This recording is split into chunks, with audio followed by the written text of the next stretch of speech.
So Kirby, I know, we're definitely seeing opportunities to take in the stock market right now. What are you seeing on the real estate side so far?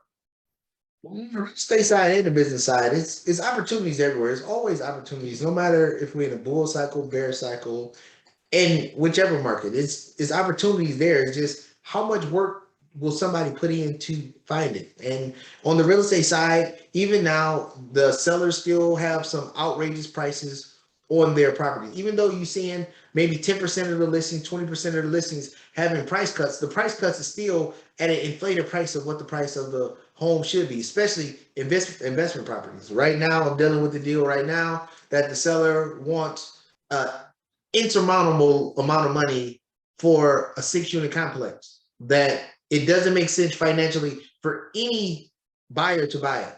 It doesn't make financial sense at all at the price point that they're saying. The ROI is bad. If they're using debt, their debt servicing is bad.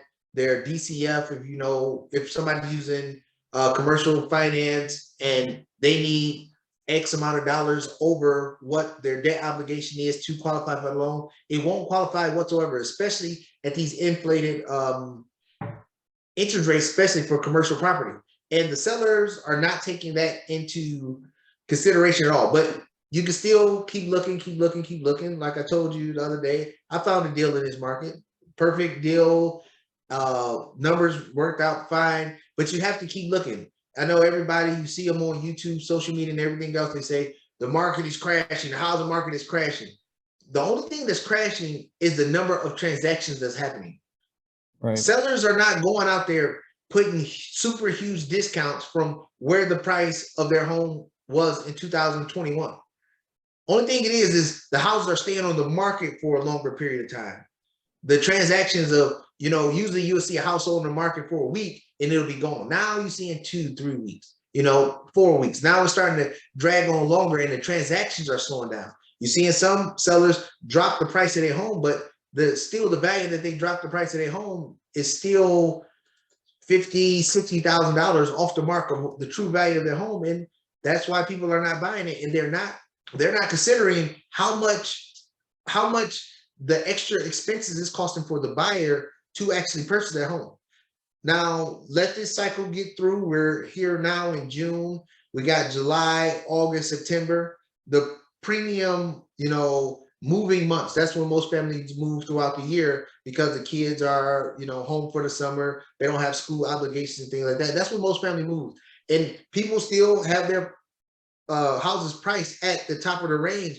But you see September when the moving season is over with and everybody is starting to go back to school and get set in their routine for the school season, you'll start seeing those prices drop at a more dramatic rate. I think in the next 2 years, it will be a prime opportunity for people that's aggressive and want to get into investing to find the properties. But you can still find properties now at good values, but you have to do the homework and look at it all the time. So that's really how the real estate market is going. But it's the same thing in buying businesses. Buying businesses right now, you can find opportunities.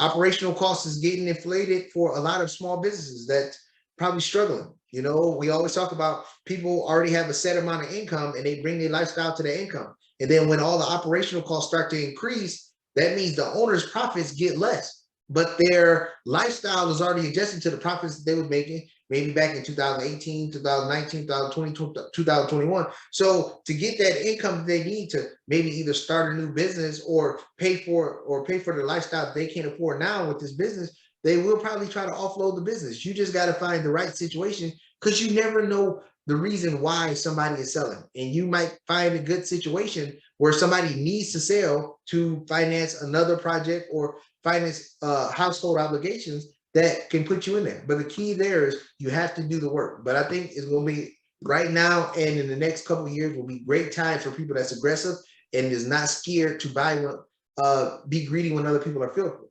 That's going to be the time to do it because it's going to give you great opportunities to take advantage of deals. Right. I think that is a crucial point too, like you're saying, is, how bad are you willing to put in the work? I know if people watch our previous videos, they would see that I think you mentioned you had had already been working on your 9th, 10th, 11th, or whatever deal, and none of them fell through, but you stayed persistent until you were able to close at least one, and then moving on to the next. And people have to be willing to take that, put in the time to do that. I think a lot of the YouTubers that we see make it look so easy, where every video is just them posting the wins and the properties that they're closing, but not posting what they're actually going through to get to those properties.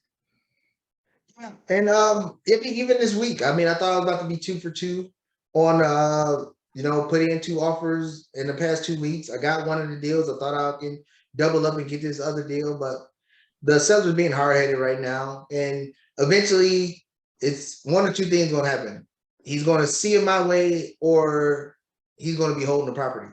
And I'm not saying see it my way like I'm the only person he can sell to, but the numbers don't work for 99% of investors. Now, he might get lucky and find some new investor that don't know the numbers and will pay that crazy price for the home, and it doesn't work out for him. And then hopefully I'm around when that investor screws it up and I can take the property.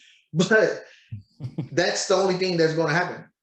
And I think the sellers and the realtors, that's what I'm about to say, sellers, but the sellers and the realtors, they need to come together and have a come to Jesus meeting, because the realtors are still out here and they're not having that true conversation with the sellers and saying the value of the property is not as much. You're not going to get these elevated valuations. You're not going to get the bidding wars that you once was receiving, because the cost of capital, meaning the interest rates are too high, and how much it costs these buyers on a monthly basis to purchase the property, they cannot afford it at that price. But they haven't had those conversations yet. There's realtors out there that still greedy, is trying to get the biggest commission they possibly can get. I mean, I think ever since the interest rates was low and all of that, the demand has really flushed out. And then the people that couldn't get it because the interest rates are too high, they're not going to go reach for it now. If they didn't get it at 2, 3, and 4% interest rate, they're not trying to really chase it at 6. I mean, you might have a onesies and twosies out there, but the demand that was back in 2020, 2021, that demand is gone. And these sellers need to realize that. And I'm not saying they need to drop the price to rock bottom prices, but I'm speaking as an investor, not a, owner occupier. Bring the valuation that makes sense financially for you to sell it. It has to make some sort of valuation sense to the person that's buying it. If it don't make sense for the investor that's buying it, then why put it up for sale? I mean, that's like who just give me one of those companies that just went Acquisition Blizzard. They put themselves up for sale. They sold for $60 billion, I believe it was. Nobody was going to buy them if they put their valuation at $100 billion, because it didn't make sense for any buyer to buy it. Right. They don't have the numbers to back up $100 billion valuation. So if they don't have the numbers to back it up, how can you expect somebody to buy it without you doing any math and looking at where your seller's at? And you talked about it a lot in your building an online business. Right. You have to know your seller. You have to know your price point.